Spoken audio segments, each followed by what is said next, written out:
Dando continuidade à matéria de matemática, então, agora que vocês já sabem todas as operações básicas, como a soma, a subtração, a divisão e a multiplicação, a gente vai começar a entrar em uma parte que vai exigir um pouquinho mais do que só habilidade técnica para fazer, né, um cálculo.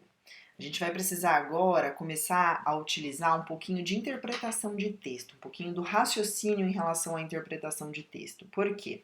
A partir de agora, a gente vai começar a entrar na regra de três. E embora seja matemática, né, há necessidade muitas vezes da gente fazer a interpretação do texto que vem junto para que a gente consiga executar a conta que está sendo pedida ali.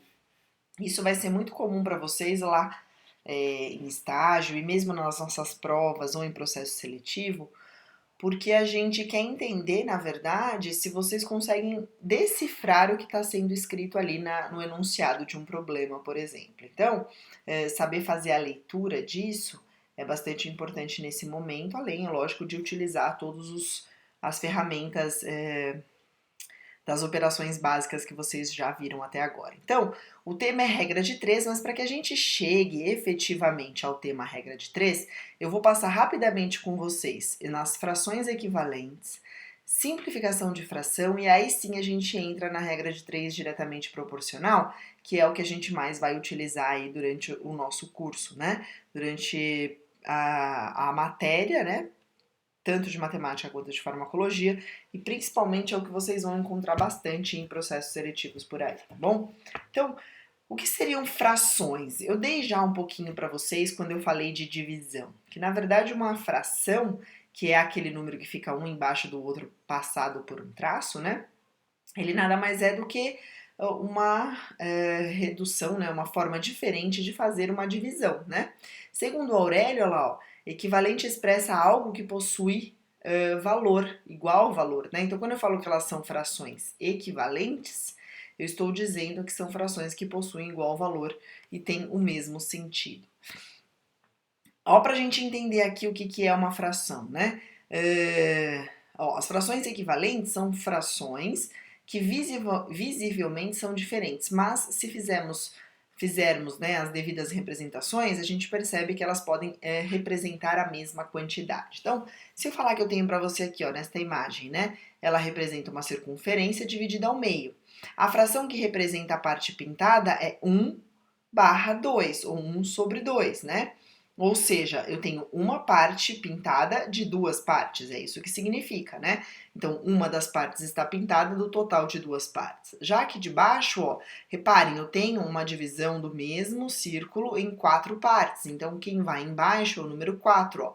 Porém, somente duas partes desse 4 está representado. Então, eu dizer que eu tenho meio ou que eu tenho 2/4, no final das contas, quer dizer a mesma coisa, por isso que eu estou pedindo a interpretação de vocês, porque vejam, se eu for olhar aqui, ó, e ignorar essas divisões, eu tenho exatamente a mesma coisa aqui pintada, vejam. Então eu tenho metade de um círculo, só que eu estou dizendo aqui de forma diferente. Por quê? Porque a representação da divisão aqui foi maior, né? Aqui também é a mesma coisa, ó, 4/8. Eu dividi o círculo em quatro partes, aliás, em 8 partes, desculpa, e eu peguei 4 partes, que no final das contas é a mesma coisa que 2/4, que é a mesma coisa que meio.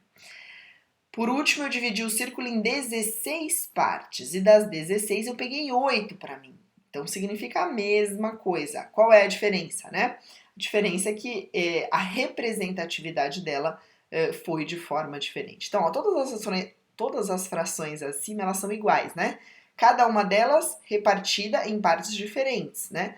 E partes mitadas de cada circunferência representam a metade da circunferência. Então, quando a gente fala que as frações meio, 2/4, 4/8 e 8/16 representam a mesma quantidade da circunferência, é uma verdade, né? Reparem que tudo o que está pintado aqui quer dizer que é metade de um círculo. Por que eu dei bastante ênfase nisso? Só para vocês entenderem que as frações são equivalentes. Quando a gente fala de equivalência, é isso. Elas querem dizer a mesma coisa, porém, muitas vezes esta coisa é dita de formas diferentes, tá? Para que isso vai servir na enfermagem para vocês? A primeira coisa é para vocês começarem a perceber que, por exemplo, quando a gente tiver um cálculo de gotejamento, é importante que vocês entendam o que é uma fração para saber se é possível fazer a redução dessa fração, que é o próximo tema que a gente vai ver. Muitas vezes é difícil a gente trabalhar com números muito altos, né? E a redução desta fração pode facilitar, que é essa simplificação aqui, que é o próximo tema que eu vou dar para vocês. Então, para a enfermagem, basicamente é isso. É eu ter a capacidade de entender que eu tenho uma fração e que se ela for equivalente, ou seja, se elas tiverem aí, né, denominadores comuns, né, que são capazes de ser reduzidos, eu consigo simplificar estas frações, né? Como que eu simplifico uma fração? A simplificação da fração é o procedimento usado para encontrar frações equivalentes formadas por números inteiros menores do que a fração inicial. Simplificar uma fração consiste em reduzir o numerador e o denominador por meio de divisão, né? Pelo máximo de divisor comum aos dois números. Então precisa dividir tanto o número de cima quanto o número de baixo, né? Então, uma fração equivalente a 9/12, com termos menores é 3/4, né? A fração 3/4 foi obtida dividindo-se ambos os termos de 9/12 pelo fator denominador 3. Então, eu consegui reduzir esta fração para trabalhar com números inteiros de menor valor e isso facilitar aí a minha conta, né?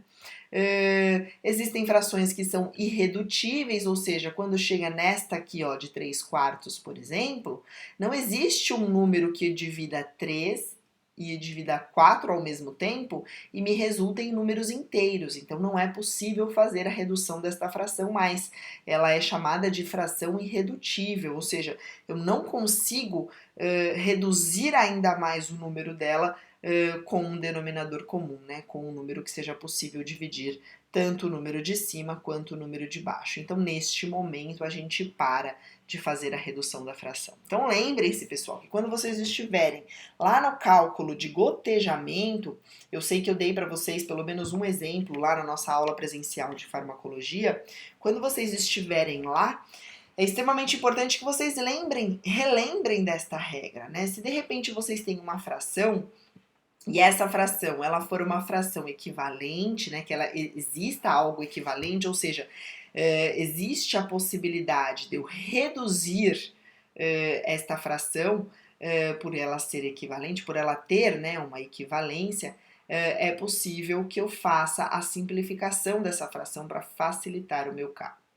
Vejam, não é obrigatório, em hipótese alguma, vocês não precisam fazer este passo, mas eu precisava relembrar com vocês este passo para que vocês consigam puxar a mente aí, né, o que vocês aprenderam lá quando estavam no ensino regular, tá bom? Então, quem não tiver a habilidade, quem não entendeu o que é fração, quem não entendeu o que é reduzir ou simplificar uma fração, não precisa fazer isso. Ela não é uma prerrogativa para que você continue o cálculo, né? Mas ela pode ser um facilitador.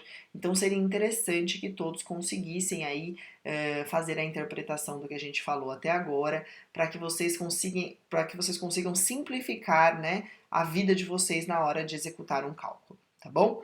Então eu vou deixar esse vídeo somente com a simplificação das frações, para que vocês consigam assistir os temas separadamente. E aí a gente vai eu entro no próximo vídeo com regra de 3 simples, né, diretamente proporcional, que é uma coisa que a gente vai trabalhar demais durante as nossas aulas, tá bom? Até já, gente!